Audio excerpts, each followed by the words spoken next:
حضرت خالد بن ولید رضی اللہ عنہ کے اسلام کا قصہ۔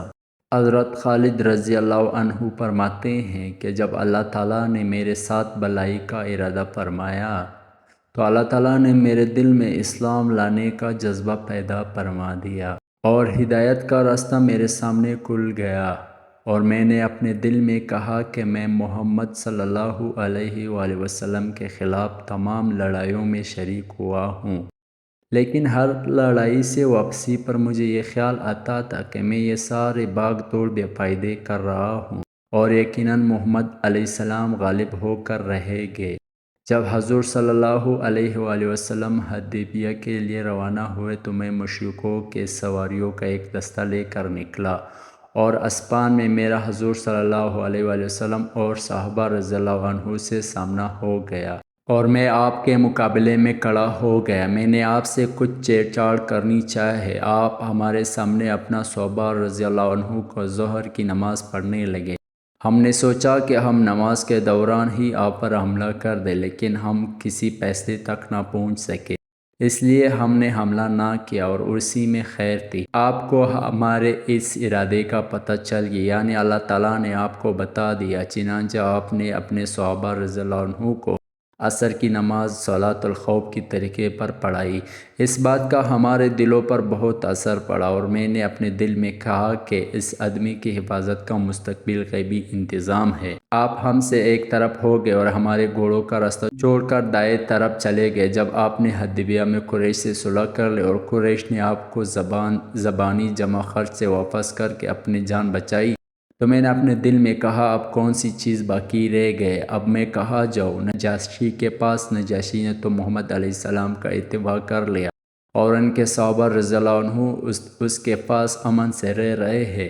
کیا میں ہر کل کے پاس چلا جاؤں تو مجھے اپنا دین چھوڑ کر نصرانیت یا یہودیت کو اختیار کرنا پڑے گا اور حجیم میں رہنا پڑے گا، یا اپنے وطن میں باقی لوگوں کے ساتھ رہتا ہوں؟ میں ایسی سوچ بچار میں تھا کہ اچانک حضور صلی اللہ علیہ وسلم عمرے کی قضا کرنے کے لیے مکہ تشریف لے آئے۔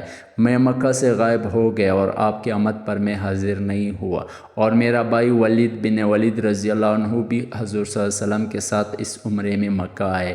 انہوں نے مجھے بہت تلاش کیا لیکن کہیں نہ پائے، تو انہوں نے مجھے ایک خط لکھا جس کا مضمون یہ تھا: بسم اللہ الرحمن الرحیم، اما بعد، ابھی تک اسلام لانے کی تمہاری رائے نہیں بنی، اس سے زیادہ عجیب بات میں نے کوئی نہیں دیکھی۔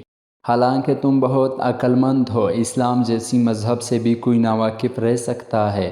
حضور صلی اللہ علیہ وسلم نے مجھ سے تمہارے بارے میں پوچھا تھا کہ خالد کہاں ہے؟ میں نے کہا اللہ تعالیٰ ان کو ضرور لے آئیں گے۔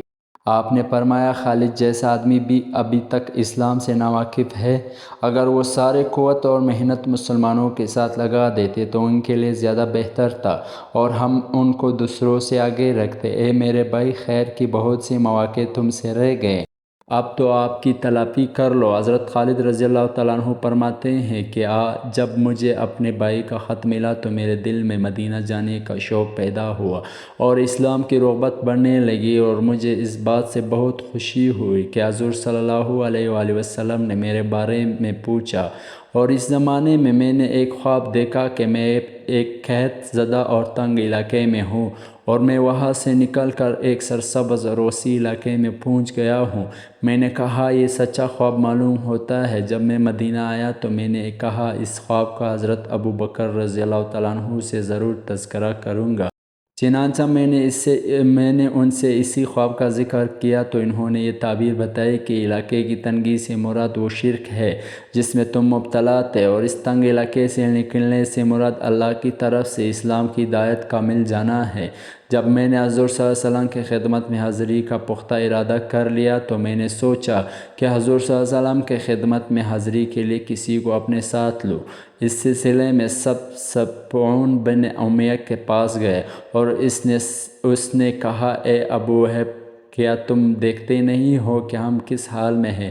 ہماری تعداد دراؤ کی طرح کم ہوتی جا رہی ہے اور محمد علیہ السلام عرب و عجم پر غالب آتے جا رہے ہیں۔ میرا خیال ہے کہ ہمیں محمد علیہ السلام کی خدمت میں حاضر ہو کر ان کا اتباع کر لینا چاہیے، کیونکہ محمد علیہ السلام کی عزت ہماری عزت ہے۔ لیکن صفوان نے سختی سے انکار کر دیا اور کہا کہ میرے علاوہ اور کوئی بھی نہ بچا تو بھی میں ان کا اتباع ہرگز نہیں کروں گا۔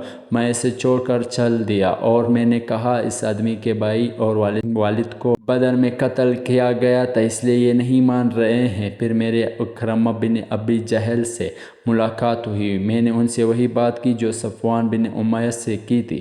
انہوں نے صفوان بن امیہ جیسا جواب دیا۔ میں نے ان سے کہا میرے اس بات کو چھپائے رکھنا۔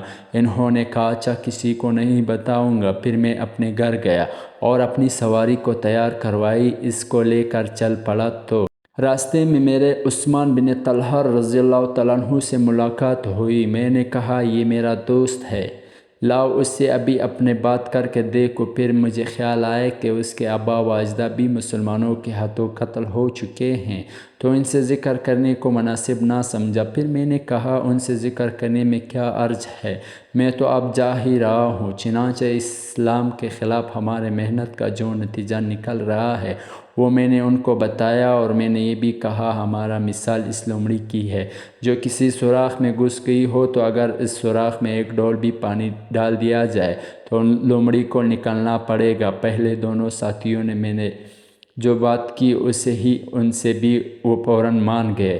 میں نے کہا میں تو آج ہی جانا چاہتا ہوں اور میرے سواری حج مقام پر تیار بیٹھی ہے۔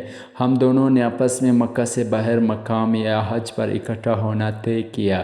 اگر وہ مجھ سے پہلے وہاں پہنچ گئے تو میرا وہاں انتظار کرے گا، اور اگر میں ان سے پہلے وہاں پہنچ گیا تو میں ان کا انتظار کروں گا۔ چنانچہ صبح سحری کے وقت ہم لوگ گھر سے نکلے اور طلوع فجر سے پہلے ہی ہم لوگ مقام یا حج پر جمع ہو گئے۔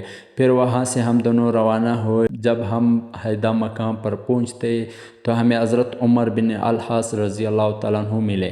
انہوں نے کہا تم لوگوں کو خوش آمدید ہو۔ ہم نے کہا تمہیں بھی خوش آمدید ہو۔ انہوں نے کہا کہاں جا رہے ہو؟ ہم نے کہا تم گھر سے کس ارادے سے چلے ہو؟ انہوں نے کہا آپ لوگ گھر سے کس ارادے سے چلے ہو؟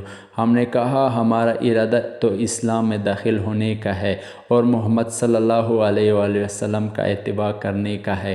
انہوں نے کہا میں بھی اسی وجہ سے آیا ہوں۔ اب ہم تینوں ساتھ ہوئے اور مدینہ جا پہنچے اور حرم میں اپنی اپنی سواری بٹھا دی۔ حضور صلی اللہ علیہ وسلم کو ہمارے آنے کی خبر ملی جس سے آپ بہت خوش ہوئے۔ میں نے اپنے صاف ستھرے کپڑے پہنے اور حضور صلی اللہ علیہ وآلہ وسلم کی جانب چل پڑا۔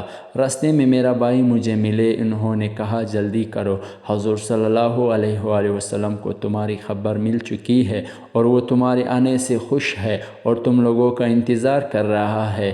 ہم تیز چلنے لگے۔ جب میں نے آپ کو دور سے دیکھا تو آپ مجھے دیکھ کر مسکراتے رہے، یہاں تک کہ میں نے آپ کے قریب آ کر یا نبی اللہ کہہ کر اسے سلام کیا۔ آپ نے کھلے ہوئے چہرے کے ساتھ سلام کا جواب دیا۔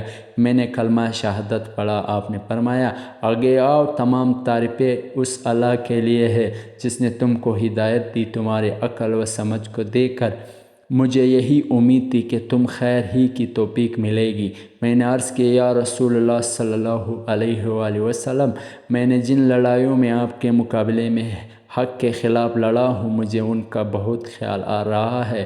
آپ میرے لیے اللہ تعالیٰ سے دعا کریں کہ اللہ تعالیٰ ان سب کو معاف کر دے۔ آپ نے فرمایا اسلام اپنے سے پہلے تمام گناہ مٹا دیتا ہے۔ میں نے کہا آپ اس کے باوجود میرے لیے دعا فرما دے۔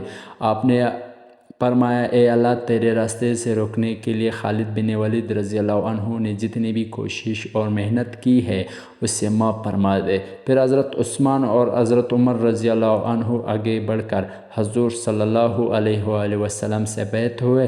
ہم لوگ ہجری کو مدینہ آئے تھے۔ اللہ کی قسم ضروری اور مشکل امور میں حضور صلی اللہ علیہ وسلم نے اپنے صحابہ رضی اللہ عنہ میں سے کسی کو میرے برابر قرار نہ دیتے تھے۔